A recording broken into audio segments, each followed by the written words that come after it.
AEW President Tony Khan continues to sound the attack of the Elite at the conclusion of AEW Dynamite this week, this time wearing a neck brace in the Jacksonville Jaguars war room during the NFL Draft. Plenty of details in this, plus we got more details on the ratings for this week's edition of AEW Dynamite on TBS. More WWE Hall of Famers are set for the upcoming draft that begins tonight live on Friday Night SmackDown on Fox. Kenny Omega comments on his AEW Dynamite return next week, plus Jim Ross provides more details on his new AEW contract.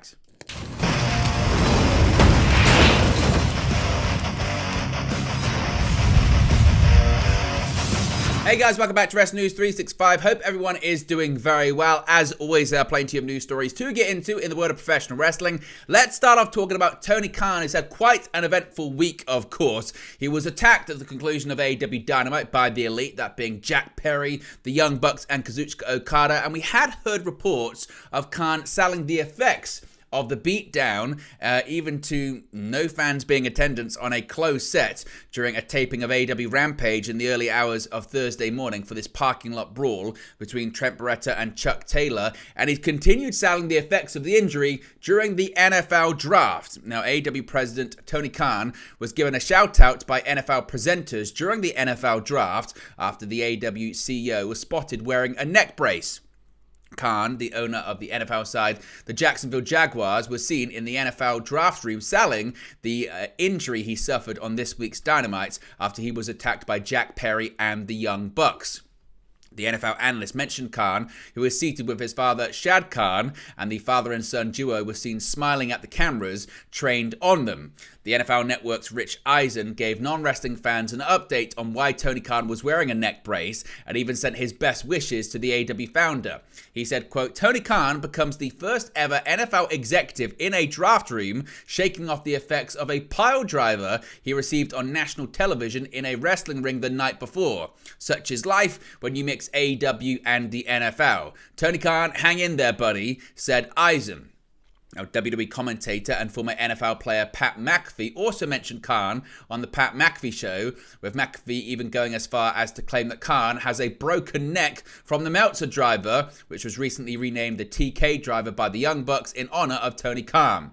Khan was also advised on the show not to move his neck around if he has a neck brace on to better sell the effects of the injury. Now, of course, the end of this week's Dynamite saw Jack Perry and Khan seemingly hug things out before the former turned on his boss. The promotion's EVPs, the Young Bucks, who have sided with Perry, also attacked Khan before several members of the locker room came to the aid of the AEW president. Khan's father, Shad Khan, also made his first television appearance on AEW TV when he came to check in on his son. So what are your thoughts on Tony Khan selling the effects at the NFL Draft last night? Do you like that? Don't you like that? Do you think it's a good thing? Do you think it's a bad thing? Let me know your thoughts, as always, in the comment section below. Now, we brought you the AEW Dynamite ratings last night, but we got some more details on where it ranked in terms of cable for the evening, as well as the quarter-hour ratings as well. So we're going to bring that to you here. Now, hot off the heels of AEW Dynasty in St. Louis, All Elite Wrestling returned to the hallowed turf of Daly's Place in Jacksonville, Florida, for the first episode of Dynamite in the lead-up to Double or Nothing. The company has a new world champion in Swerve Strickland and a new TBS champion in Willow Nightingale. But the question is, how many fans tuned in for the first stop on the road to Las Vegas? Now, according to WrestleNomics, the April 24 edition of Dynamite averaged a total of 683,000 viewers, marking a 10% decrease from the April 17 edition of the show. Not only was this a decrease in average viewership, but this was also the lowest average an episode of Dynamite has earned since January 6, 2021, excluding episodes that were preempted. On top of this, the number in the key demographic, the 18 to 49 demo, also took a hit this week when the show managed a 0.23, which is a 12% decrease from the 0.26 number the show earned the previous week. Now, in terms of why this is the case, well, the low rating can at least partially be attributed to the strong sports competition happening the same day, with Dynamite ranking 6th overall for the night, placing behind 2 NBA playoff games on TNT, 2 NHL Stanley Cup playoff games on ESPN, and an episode of Inside the NBA on TNT, with the 2 NBA games drawing a combined total of 5.670 million viewers. The episode also atypically aired live on the West Coast 3 hours earlier than its usual delayed time slot.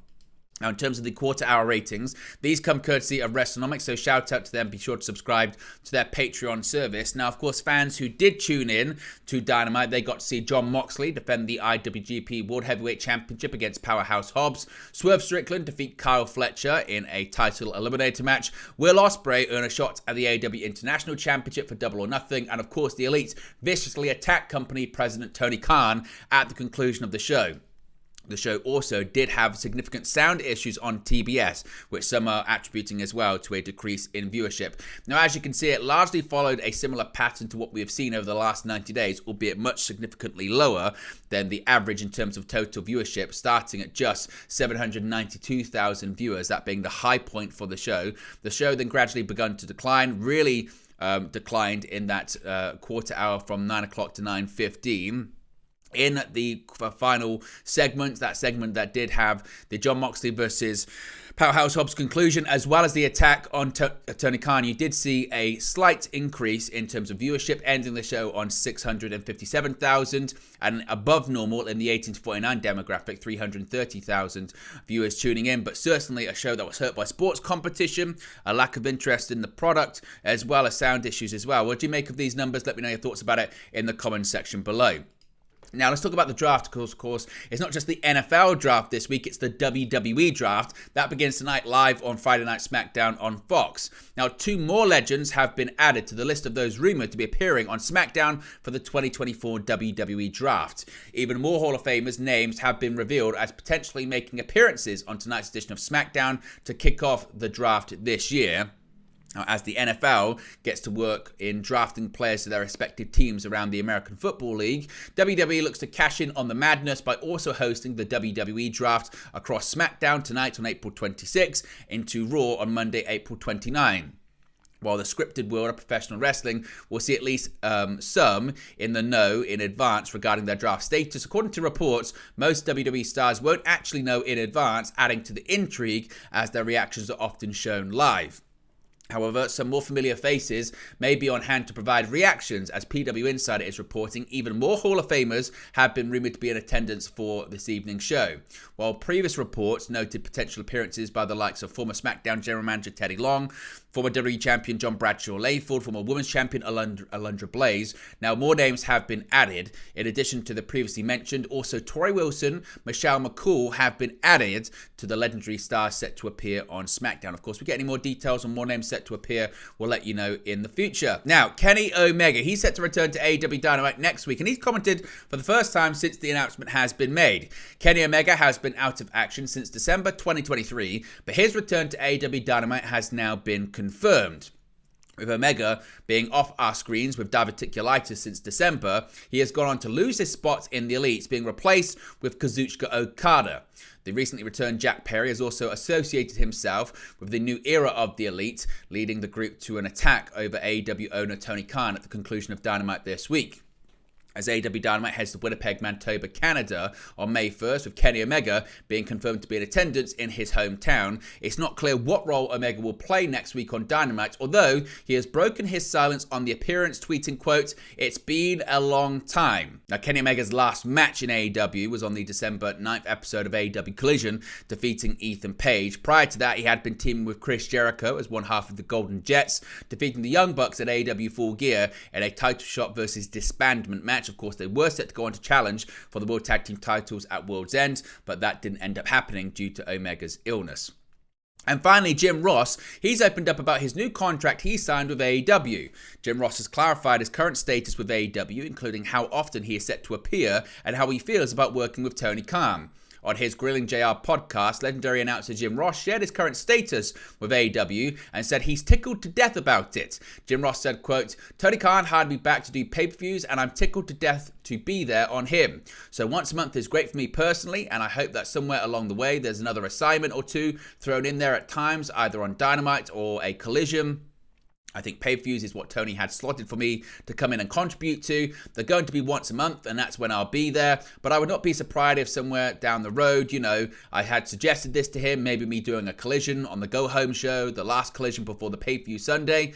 Of course, Ross recently appeared on commentary for the main event of AEW Dynasty, which saw Swerve Strickland defeat Samoa Joe to become the brand new AEW World Champion. But there you go, guys. This latest pro wrestling news for you. Be sure to smash a like on the like button. Be sure to subscribe, bottom right-hand corner. As always, let me know your thoughts in the comment section below, and I'll speak to you again very, very soon. Hey, guys. Thank you for watching, listening, streaming.